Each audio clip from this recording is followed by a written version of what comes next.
Santmat channel को subscribe करें, साथ ही घंटी को दबाकर ऑल नोटिफिकेशन सेलेक्ट करें। आप सभी से आग्रह है कि सत्संग को पूरा अंतिम तक देखें। श्री सद्गुरु महाराज की जय। महर्षि में ही सत्संग सुधा सागर, प्रवचन नंबर 52। संत सद्गुरु महर्षि में ही परमहंस जी महाराज का यह प्रवचन दिनांक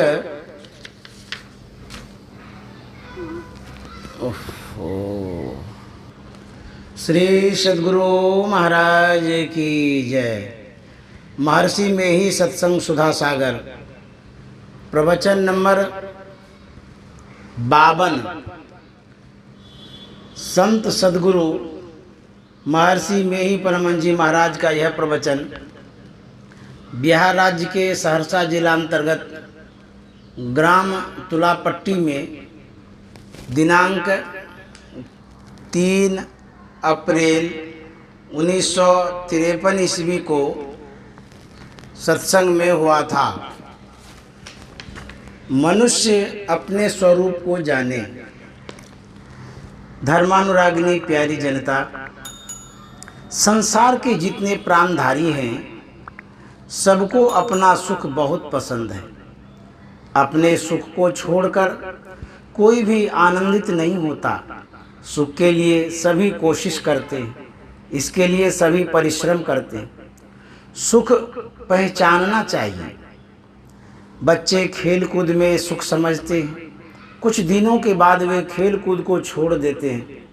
जिस तरह वे बचपन में खेलते हैं, या तो विद्या अध्ययन करते हैं अथवा घर के कामों में लगते हैं। जवान लोग विषयों को भोगते हैं, उसमें सुख मानते हैं। उम्र बढ़ने पर फिर कुछ ज्ञान ध्यान की बात समझने लगते हैं और तब इसी में सुख मानने लगते हैं। सबको इस सुख के लिए चेष्टा करनी चाहिए। धर्म को सभी चाहते हैं, लेकिन बिना कर्म के धर्म नहीं होता। सुख के पहले थोड़ा दुख उठाना होता है। शिक्षा पाने के पहले बच्चे शिक्षा पाने में दुखी होते हैं, फिर वे सुखी होते हैं जो विषय में सुख समझते हैं। उसके बाद जो निर्विषय सुख है उन्हें उसको भी समझना चाहिए। इहलोक के सुख को छोड़ने से परलोक के सुख की प्राप्ति होती है। परलोक को पाने के लिए जब दत्तचित्त होते हैं, उसको पाने पर तब धीरे धीरे वे इधर के सुख को छोड़ते हैं और उधर के सुख को पाने लगते हैं। कितने यहाँ के सुख में लगे रहते हैं और परलोक के सुख का ख्याल नहीं करते। यह ठीक नहीं है। संतों ने कहा है कि परलोक सुख को भी देखो। इंद्रियजन्य सुख को सुख कहें, यह ठीक नहीं है। भौतिक के बाद आध्यात्मिक है, उसके लिए भी यत्न करना चाहिए। जो आध्यात्मिक सुख पाने की कोशिश करता है वही धर्मवान होता है, वही इस लोक और परलोक दोनों में सुखी रहता है। हम लोग सुख चाहते हैं। संसार में धनवान, प्रतिष्ठावान, शक्तिमान किसी तरह से कुछ बनकर रहो, उसमें कभी दुख न आवे, सुख ही सुख रहे, ऐसा नहीं होता। बड़े बड़े हुकूमत वाले, बड़े बड़े ज्ञानी आए, राजेश्वर आए, उन सबको सुख के साथ दुख भोगना पड़ा। श्री राम, श्री कृष्ण जैसे अवतारी पुरुषों के जीवन में भी ऐसा नहीं मालूम होता है कि उनको दुख नहीं हुआ। इसलिए परलोक के सुख की ओर देखना चाहिए। हम लोग शरीर और संसार के बंधन में पड़े हैं, इनसे छूटना चाहिए। यह शरीर स्थूल हार मांस चाम का बना हुआ है। इसकी आयु है, आयु भोग कर 150 वर्ष में ही यह शरीर छूट जाता है। लेकिन इसके छूटने से ही मुक्ति होती। जड़ के 4 शरीर होते हैं, वे सभी छूट जाएं तब मुक्ति होती। आयु पूरी होने पर जो शरीर छूटता है, इससे मुक्ति नहीं होती।